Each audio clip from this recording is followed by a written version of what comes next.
کہ مسلمان آگے نہ بڑھ سکے، وہ دلدل رومیوں کے لیے یہی موت کا پھندا بڑھ گئی۔ فحل میں لڑنے والے اس مارکے کو ذات الروگا یعنی کچڑ کی لڑائی کہا جاتا ہے۔ اس میں سے بہت تھوڑے سے رومی بچ گئے تھے، وہ بے سان چلے گئے تھے۔ اس مارکے میں 10,000 رومی مارے گئے تھے، اور جو زخمی ہو کر میدان جنگ میں رہ گئے تھے ان کی تعداد بھی کچھ کم نہ تھی۔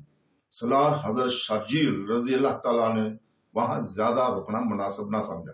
وہ دشمن کے ساتھ سائے کی طرح لگے رہنا چاہتے تھے تاکہ دشمن پھر سے منظم نہ ہو سکے۔ انہوں نے حضرت ابو عبیدہ رضی اللہ تعالیٰ عنہ اور حضرت خالد بن ولید کو چند ایک دستوں کے ساتھ فحل میں رہنے دیا اور خود باقی ماندہ فوج کے ساتھ آگے بڑھے، لیکن دلدل نے پھر ان کا راستہ روک لیا۔ انہوں نے 2-3 زخمی رومیوں سے پوچھا کہ دلدل سے پار جانے کا راستہ کون سا ہے۔ رومی زخمیوں نے انہیں ایک اور راستہ بتا دیا، یہ بڑا ہی دور کا راستہ تھا، لیکن دلدل سے گزرنے بھی اتنا ہی وقت لگتا تھا جتنا دوسرا راستہ اختیار کرنے میں۔ حضرت شرجیل رضی اللہ تعالیٰ عنہ، حضرت ابو عبیدہ رضی اللہ تعالیٰ عنہ اور حضرت خالد بن ولید رضی اللہ تعالیٰ عنہ ان دستوں کے ساتھ فحل میں چھوڑ دیا اور دلدل سے دور ہٹ کر اس راستے سے گزر گئے جو رومی زخمیوں نے انہیں بتایا تھا۔ انہیں دریائے اردن بھی عبور کرنا پڑا۔ انہوں نے آگے بڑھ کر بیسان کا محاصرہ کر لیا۔ بیسان میں رومیوں کی خاصی نفری تھی۔ ہرقل نے نفری کے بل بوتے پر مسلمانوں کو فیصلہ کن بلکہ تباہ کن شکست دینے کا انتظام کیا ہوا تھا۔ اس کے منصوبے کی پہلی کڑی ناکام ہو گئی تھی۔ فحل کے مارکے سے بھاگے ہوئے رومی چند ایک ہی خوش قسمت تھے جو دلدل میں سے نکل گئے تھے۔ ان کی پناہ بیسان ہی کی تھی۔ بیسان کا رومی سالار اس خبر کے انتظار میں تھا کہ اس کے ساتھی سالار سکلار نے مسلمانوں کو بے خبری میں جا لیا ہوگا اور مسلمانوں کا خطرہ ہمیشہ کے لیے ٹل گیا۔ لیکن چوتھی شام بیسان میں پہلی رومی زخمی داخل ہوا۔ زخمی ہونے کے علاوہ ان کی ذہنی حالت بھی ٹھیک نہیں تھی۔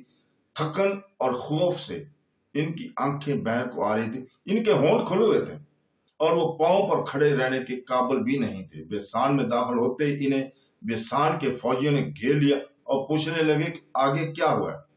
کاٹ دیا، ایک سپاہی نے خوف اور تھکن سے کانپتی ہوئی آواز میں کہا۔ سب کو کاٹ دیا؟ مسلمانوں کو کاٹ دیا؟ ان سے پوچھا گیا۔ نہیں، سپاہی نے جواب دیا، انہوں نے کاٹ دیا، کیچڑ نے مروا دیا۔ اس کے ساتھ کچھ اور سپاہی بھی تھے، ان کی جسمانی اور ذہنی حالت بھی اسی سپاہی جیسی تھی۔ انہوں نے بھی ایسی ہی باتیں کر سنائیں جن میں مایوسی اور دہشت تھی۔ ان کی یہ باتیں اس رومی فوج میں پھیل گئی جو بیسان میں مقیم تھی۔ اس فوج میں ایسے بھی سپاہی تھے جو کسی نہ کسی مارکے میں مسلمانوں سے لڑ چکے تھے۔ انہوں نے فحل سے آئے ہوئے سپاہیوں کی باتوں میں رنگ امیزی کی۔ اس کا اثر رومیوں پر بہت برا پڑا۔ میں کہتا ہوں وہ انسان ہے ہی نہیں۔ ایک سپاہی نے مسلمانوں کے متعلق کہا، ہماری فوج جہاں جاتی ہے مسلمان جیسے وہاں اڑ کر پہنچ جاتے ہیں، ان کی تعداد ہم سے بہت کم ہوتی ہے۔ ایک اور سپاہی نے کہا، لیکن لڑائی شروع ہوتی ہے تو ان کی تعداد ہم سے زیادہ نظر آنے لگتی ہے۔ دہشت کے مارے ہوئے ان زخمی سپاہیوں کی باتیں جو ہوا کی طرح بیسان کے کونوں خدروں تک پہنچ گئی تھی جلد ہی سچ ثابت ہوگی۔ ایک شور اٹھا، مسلمان آ گئے۔ ایک شور اٹھا اور ہر طرف سے آواز آ رہی تھی، مسلمان آ گئے۔ مسلمانوں نے شہر کا محاصرہ کر لیا اور اس کے ساتھ ہی بیسان کے اندر ہڑبڑ مچ گئی۔ ان لوگوں میں سے کوئی بھی قلعے سے باہر نہیں جا سکتا تھا۔ دروازے بند ہو چکے تھے اور اب اندر ہی چھپنے کی کوشش کر رہے تھے۔ درم اور دینار اور سونا وغیرہ گھروں کے فرشوں پر دبانے لگے۔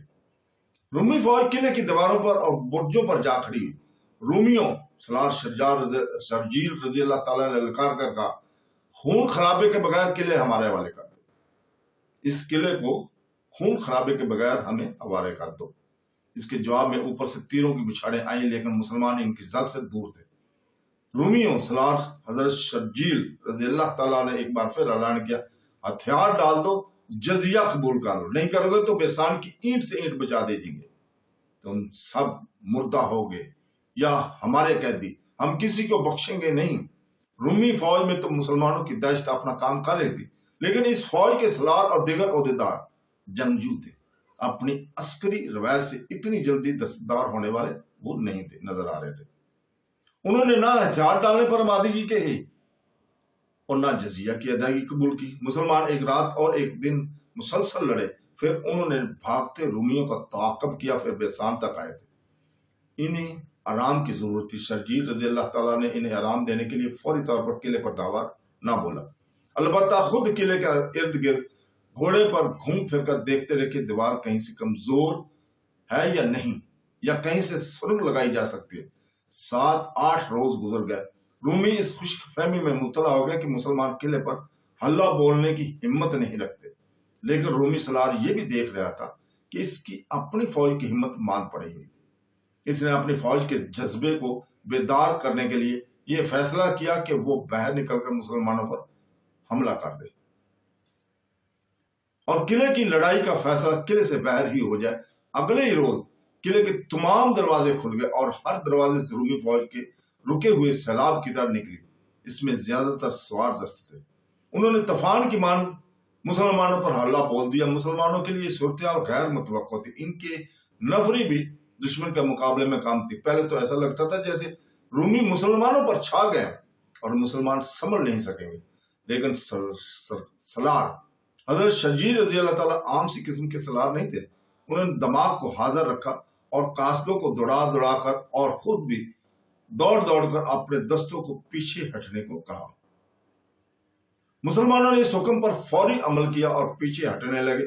اس کے ساتھ ہی شرجیل رضی اللہ تعالیٰ نے بہت سے مجاہدین کو قلعے کے دروازوں کے قریب بھیج دیا۔ ان میں زیادہ تر تیر انداز تھے۔